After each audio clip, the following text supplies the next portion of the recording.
Politics वाला आओ राजनीति करें।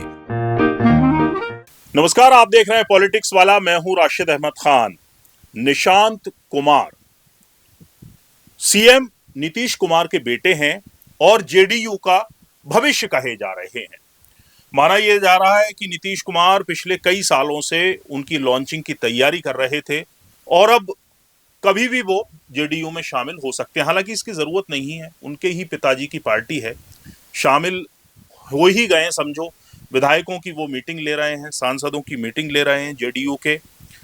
इस विषय पर बात करने के लिए हमारे साथ मौजूद हैं पंकज मुकाती जी। पंकज जी बहुत लंबे समय तक बिहार में रहे हैं और वहां की राजनीति को बड़ी बारीकी से समझते हैं। पंकज जी, बहुत स्वागत है आपका।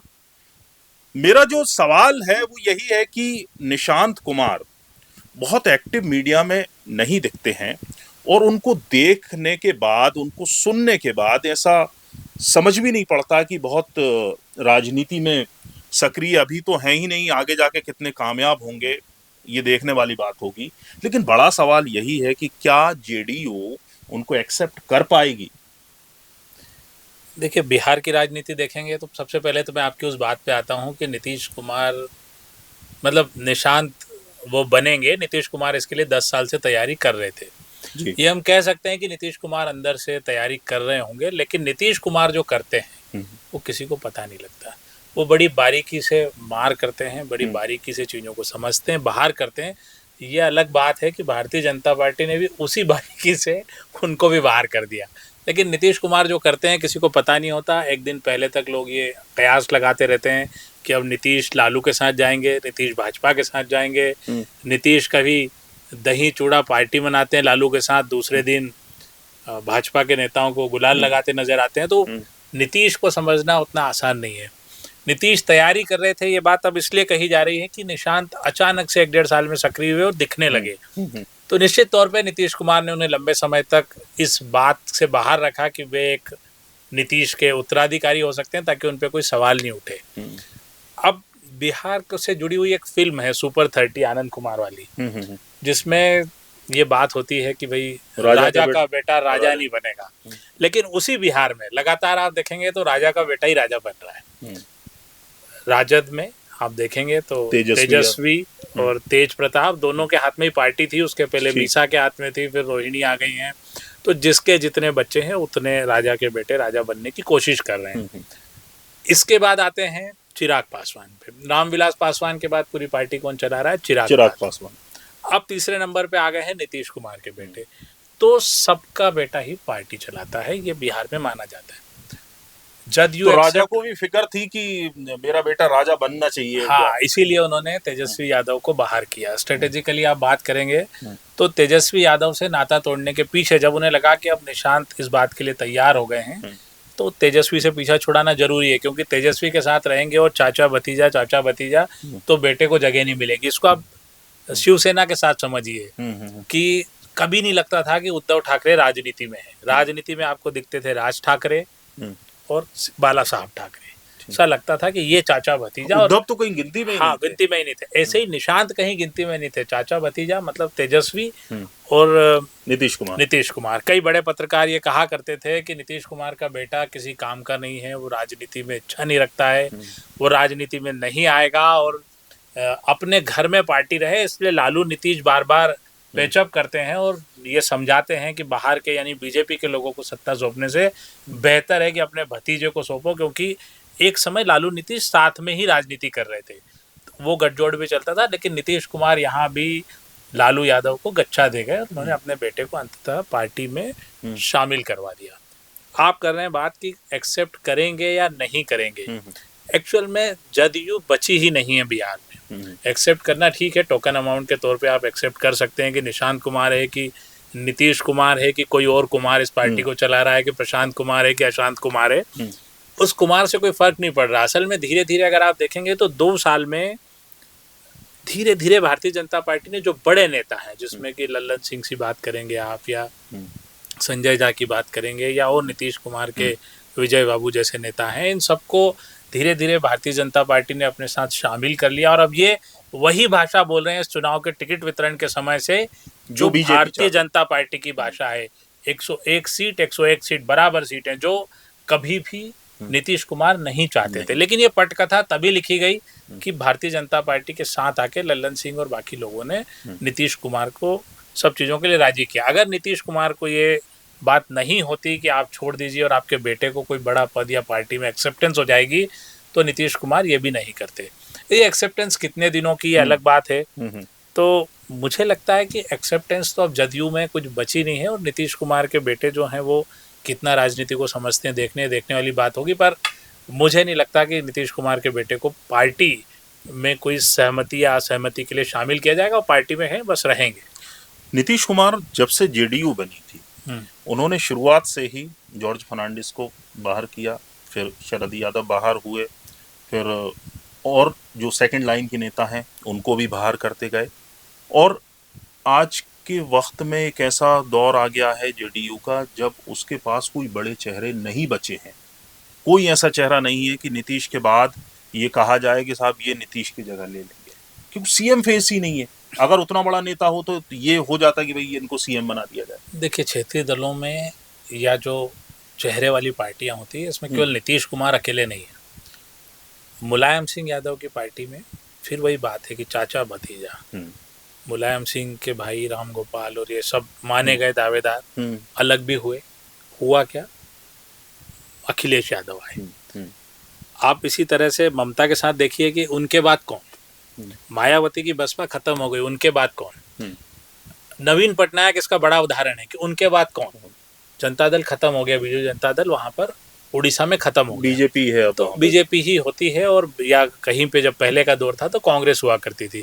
क्षेत्रीय दलों के साथ ये जो बात है, आप झारखंड मुक्ति मोर्चा को देखेंगे यदि बिहार में, झारखंड में, तो हेमंत सोरेन के बाद कौन। तो पार्टियां जो परिवार से चल रही हैं उनके साथ ये दिक्कत हमेशा रहती है। तो मुझे लगता है कि नीतीश कुमार ने भी प्लानिंग के तहत, और सारे लोग ऐसा ही करते हैं कि जो भी लोग पार्टी पे कब्जा कर सकते हैं या पार्टी का चेहरा बन सकते हैं उनको धीरे धीरे बाहर कर देते हैं। पार्टी बनाई थी जॉर्ज फर्नांडिस, शरद यादव और नीतीश कुमार, तीन लोगों ने मिलकर। सबसे पहले नीतीश कुमार ने शपथ लेते ही जो पहला काम किया, नीतीश कुमार पहले दिन से ये तय करके चलते हैं कि उन्हें अगला स्टेप क्या रखना है। उस तरह के घाघ राजनेता, उन्होंने सबसे पहले जॉर्ज फर्नांडिस को 2005 में ही बाहर कर दिया, और फिर जॉर्ज फर्नांडिस की ऐसी कोई हैसियत ही नहीं रह गई राजनीति में कि वो कुछ कर पाए। इसके बाद उन्होंने शरद यादव को नेता बना के उनका उपयोग किया। शरद यादव को 2015-16 के बाद धीरे धीरे उन्होंने बाहर करके शरद यादव भी बाहर हो गए। इसके बाद नीतीश कुमार ने ये कहा कि शरद यादव और जॉर्ज फर्नांडिस तो बुजुर्ग हो चुके हैं, उनको जैसा एक दौर चला है कि मार्गदर्शक मंडल में रख दिया गया है। अब उस मार्गदर्शक मंडल से बाहर आके नीतीश कुमार ने अपने लोग रखे कि जिसमें लल्लन सिंह आए, विजय बाबू आए और RCS सिंह आए, मतलब रामचंद्र सिंह। काफी टाइम तक प्रशांत किशोर भी साथ रहे, प्रशांत किशोर को लाए, उनका भी उपयोग किया, और इवन प्रशांत किशोर को पार्टी में शामिल करा लिया। तो प्रशांत किशोर जो फीस लेते थे, जो प्रोफेशनल उनका टच था, वो सब खत्म करके नीतीश कुमार ने बड़े उससे उनको पार्टी में शामिल करा लिया। और ये माना जाने लगा कि प्रशांत किशोर नीतीश कुमार की जगह लेंगे, जदयू में सबसे बड़े नेता बन जाएंगे। लेकिन प्रशांत किशोर भी किनारे कर दिए गए, और आज की तारीख में फिर वही बात है कि जदयू में अगर नीतीश कुमार के बाद कौन, तो जिस तरह के नेता हैं वो ज़्यादातर, नीतीश कुमार ने जिन नेताओं को अभी बचाए भी रखा है वो सब सवर्ण नेता है। तो बीजेपी के OBC नेता और नीचे वाले नेता, दलित नेता, इस तरह के कोई नेता जदयू में नहीं बचे हैं जो फेस वैल्यू रखते हैं। जितनी फेस वैल्यू वाले नेता हैं या तो वो राजपूत हैं या भूमिहार है, उनका बहुत बड़ा वोट बैंक नहीं है। इसलिए नीतीश कुमार को लगता है कि उनके बेटे को इस कुर्मी और पिछड़ा और इस तरह के जो वोट बैंक है उसके लिए बनाए रखा जाएगा। और यही कारण है कि नीतीश कुमार धीरे धीरे सफाया करते गए और आज निशांत कुमार की जगह बन गई, जो राजनीति के लिए बहुत फिट नहीं दिखाई देते। पंकज जी, आखिरी सवाल मेरा यही है कि नीतीश कुमार जैसे घाघ नेता, सभी मानते भी हैं, जिन्होंने कई सीनियर नेताओं की पीठ को पायदान बनाकर वो आगे बढ़े, बीजेपी जिसके बारे में ये कहा जाता है कि कहीं किराएदार बन के जाती है और मकान पे ही कब्जा कर लेती है, रजिस्ट्री करा लेती है, और एक तरह से बिहार में भी वही हुआ। तो क्या ये उम्र का तकाजा है जो नीतीश कुमार चूक गए, या अब उनका खेल खत्म था, उनको मालूम था कि अब इससे ज़्यादा और नहीं चल पाएंगे वो? क्योंकि नीतीश कुमार जैसा घाघ नेता वो समझ नहीं पाए कि बीजेपी क्या खेल रही है, और ये चुनाव से पहले ही तय हो गया था कि जब इतनी सीटों पर चिराग पासवान की पार्टी को लड़वा दिया गया, उनको जितवा दिया गया, कि अगर नीतीश की पार्टी ना भी रहे साथ तो वो अकेले सरकार बना ले। हमने चुनाव से पहले भी इस बात पर डिस्कशन हमारा हुआ था, चर्चा हुई थी कि बीजेपी ने ऐसा फंसा दिया है, ऐसा खेल खेला है कि नीतीश कुमार मजबूर हो गए। 129 सीटें बीजेपी के पास थी, तो उस हिसाब से तो नीतीश कुमार मतलब भाजपा अपने दम पे भी सरकार बना सकती थी और स्थिति वही बनी भी। असल में नीतीश कुमार यहाँ पर चूक गए। घाघ नेता भी जब सत्ता के चक्रव्यूह में होता है और उसको लगता है कि अभी तो मैं 5 साल और चल जाऊंगा, तो उसमें वो अपने को भी बर्बाद करता है, पार्टी को भी बर्बाद करता है और आने वाली पीढ़ी के लिए भी रास्ता नहीं छोड़ता है। नीतीश कुमार ने निशांत कुमार को नेता तो बना दिया पार्टी में, लेकिन बहुत देर कर दिया आते आते। बहुत संघर्ष, बहुत दबाव के बाद भाजपा के ये हुआ है। अगर नीतीश कुमार यही काम 3 साल पहले करते, निशांत कुमार को पार्टी में एक्टिव करते, कोई चुनाव खुद सीएम रहते, खुद सीएम रहते, तो निशांत कुमार एक चेहरा बन जाते। अब वे एक बिल्कुल नौसिखिया टाइप के राजनीति में एंट्री कर रहे हैं और उनकी कौन बात सुनेगा, क्या होगा, ये बहुत मुश्किल है। तो नीतीश कुमार की पूरी राजनीति बहुत अच्छी रही होगी, बहुत घाघ रहे होंगे, पर कुर्सी पे चिपके रहने के लिए उन्होंने अपने बेटे को भी अपने बगल में खड़े नहीं होने दिया। ये उनकी सबसे बड़ी नाकामी साबित हुई और वो पार्टी अब उनके हाथ से पूरी तरह निकल गई है। और ये मान के चलिए कि जिस तरह महाराष्ट्र में शिवसेना उद्धव जो है भाजपा का हिस्सा बनती नजर आती है, वो भाजपा का ही हिस्सा एक तरह से एकनाथ शिंदे थोड़े दिन बाद इधर उधर हो जाएंगे ऐसे। लेकिन जदयू के पास तो एकनाथ शिंदे जैसा भी कोई नेता नहीं है जो भाजपा से बात कर पाए। सब भाजपा के पिछलग्गू नेता हैं। तो इसलिए मुझे लगता है कि बिहार में कमल छाप जैसे कांग्रेसी रहते हैं वैसे ही कमल छाप, जदयू का अस्तित्व खत्म है और धीरे धीरे राजद और भाजपा कुल मिला के यही 2 पार्टियों का संघर्ष वहां पे देखने को मिलेगा। बहुत बहुत शुक्रिया पंकज जी, ये तमाम जानकारी और एनालिसिस के साथ हमें बताने के लिए कि जो नीतीश कुमार है उनसे कहाँ चूक हुई। वाकई में अभी तक जो डिस्कशन में ये कहीं भी चर्चा नहीं थी कि ये चूक है बहुत बड़ी नीतीश कुमार की। नीतीश कुमार बहुत बड़े घाघ नेता हो सकते हैं, थे, मानते हैं हम ये, लेकिन उनसे चूक हुई है और बेटे को लॉन्च करने में बहुत लेट हो गए। और अब तो क्या ही बचा है, अब तो पार्टी भी फिसलती हुई दिख रही है और जो कुछ है बस बीजेपी का है। बहुत बहुत शुक्रिया पंकज जी बात करने के लिए। वीडियो पसंद आया हो तो लाइक कीजिए, शेयर कीजिए और कमेंट कर आप भी अपनी राय, अब जो भी आप सोचते हैं, समझते हैं बिहार की राजनीति को लेकर, जरूर हमें बताएं। बहुत बहुत शुक्रिया।